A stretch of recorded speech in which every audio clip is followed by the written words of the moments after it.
Hey guys, Miss Joyce here. I have chapter 2. Ooh, it's too bright, you can't see it. Chapter 2 of the Trumpet of the Swan is called The Pond.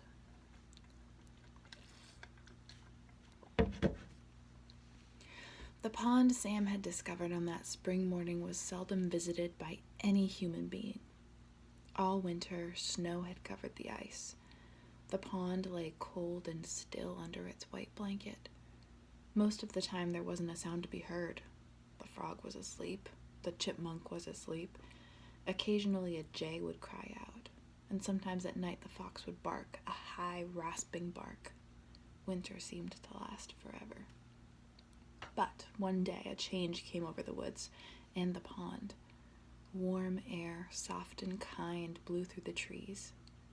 The ice, which had softened during the night, began to melt. Patches of open water appeared. All the creatures that lived in the pond and in the woods were glad to feel the warmth. They heard and felt the breath of spring, and they stirred with new life and hope. There was a good new smell in the air, a smell of earth waking after its long sleep. The frog, buried in the mud at the bottom of the pond, knew that spring was here. The chickadee knew and was delighted. Almost everything delights a chickadee. It's a kind of bird. It's actually the Maine state bird. You know why I care about that. The vixen, dozing in her den, knew she would soon have kits. Every creature knew that a better, easier time was at hand. Warmer days, pleasanter nights.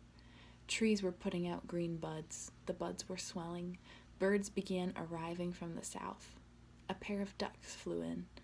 The red-winged blackbird arrived and scouted the pond for nesting sites. A small sparrow with a white throat arrived and sang, "Oh, sweet Canada, Canada, Canada." That's what people think a sparrow song sounds like. If you ever hear something that sounds like that, you'll know it's a sparrow.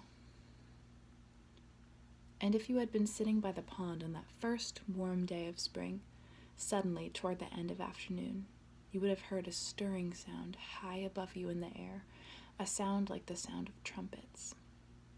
Ka-ho, ka-ho. And if you looked up, you would have seen high overhead 2 great white birds. They flew swiftly, their legs stretched out straight behind, their long white necks stretched out ahead, their powerful wings beating steady and strong. Ka-ho, ka-ho, ka-ho.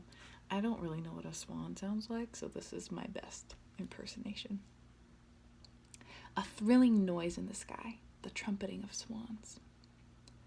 When the birds spotted the pond, they began circling, looking the place over from the air.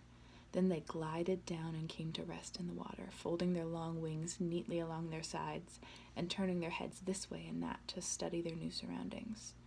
They were trumpeter swans, pure white birds with black bills. They had liked the looks of the swampy pond and had decided to make it their home for a while and raise a family. Hopefully you can see this. My light is too bright. Hold on, I adjust. So you can see this illustration. These are the swans. They're beautiful. I don't know if you've ever seen a swan before. I saw one recently. And they're huge. They're massive, huge, big birds. Like, kind of scary. The 2 swans were tired from the long flight. They were glad to be down out of the sky. They paddled slowly about and began feeding, thrusting their necks into the shallow water and pulling roots and plants from the bottom. Everything about the swans was white, except for their bills and their feet. These were all black. They carried their heads high. The pond seemed a different place because of their arrival. For the next few days, the swans rested. When they were hungry, they ate. When they were thirsty, which was a great deal of the time, they drank. On the 10th day, the female began looking around to find a place to build her nest. In the spring of the year, nest building is uppermost in a bird's mind. It is the most important thing there is. If she picks a good place, she stands a good chance of hatching her eggs and rearing her young. If she picks a poor place, she may fail to raise a family. The female swan knew this. She knew the decision she was making was extremely important. The two swans first investigated the upper end of the pond, where a stream flowed slowly in. It was pleasant there, with reeds and bulrushes. Red-winged blackbirds were busy nesting in this part of the pond, and a pair of mallard ducks were courting. Then the swans swam to the lower end of the pond, a marsh with woods on one side and a deer meadow on the other. It was lonely here. From one shore, a point of land extended out into the pond.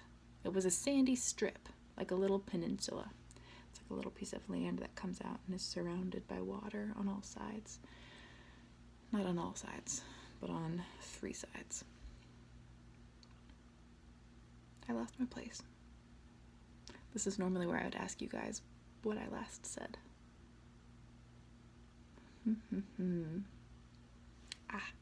Like a little peninsula. And at the tip of it, a few feet out into the water, was a tiny island, hardly bigger than a dining table. An island has water on all sides. I need to stop talking to you and actually focus on reading because I keep losing my place.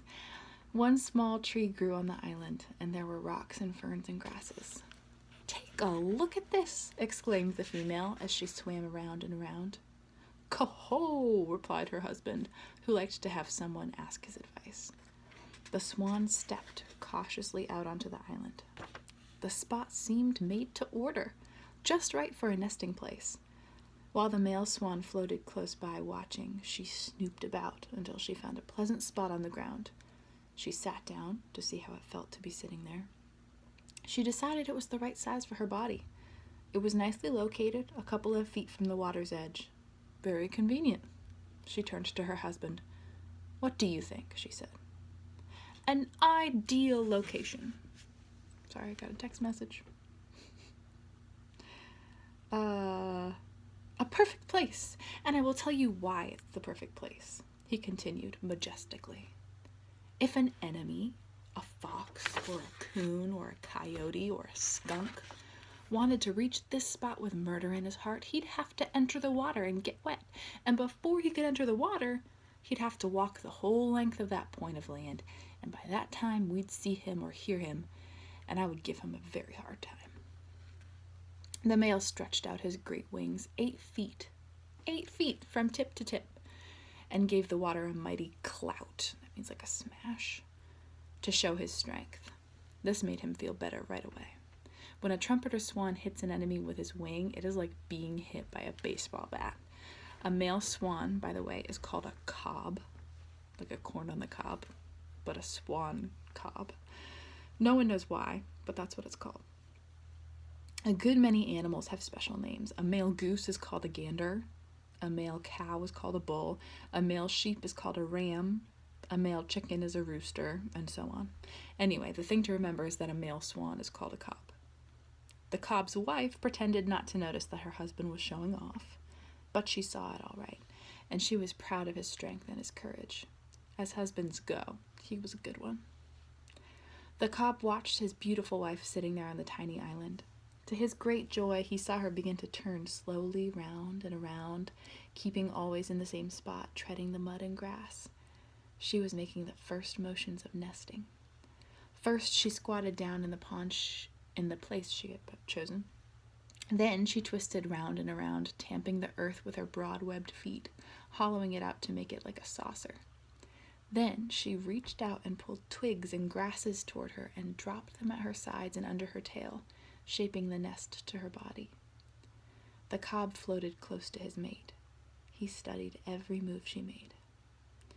"Now, another medium-sized stick, my love," he said, and she poked her splendid, long, white, graceful neck out as far as it would go, picked up a stick, and placed it at her side. "Now, another bit of coarse grass," said the cob, with great dignity. The female reached for grasses, for moss, for twigs, anything that was handy. Slowly, carefully, she built up the nest until she was sitting on a big grassy mound. She worked at the task for a couple of hours, and then knocked off for the day and slid into the pond again to take a drink and have lunch. "A fine start," said the cob, as he gazed back at the nest. A perfect beginning. I don't know how you manage it so cleverly." "It comes naturally," replied his wife. "There's a lot of work to it, but on the whole it's pleasant work." "Yes," said the cob, "and when you're done, you have something to show for your trouble. You have a swan's nest, 6 feet across. What other bird can say that?" "Well," said his wife, "maybe an eagle can say it." "Yes, but in that case it wouldn't be a swan's nest. It would be an eagle's nest. And it would be so high up in some old dead tree somewhere instead of right down near the water, with all the conveniences that go with water." They both laughed at this. Then they began trumpeting and splashing and scooping up water and throwing it on their backs, darting about as though they had suddenly gone crazy with delight. "Coho, coho, coho," they cried. Every wild creature within a mile and a half of the pond heard the trumpeting of the swans. The fox heard, the raccoon heard, the skunk heard. One pair of ears heard that did not belong to a wild creature. But the swans did not know that.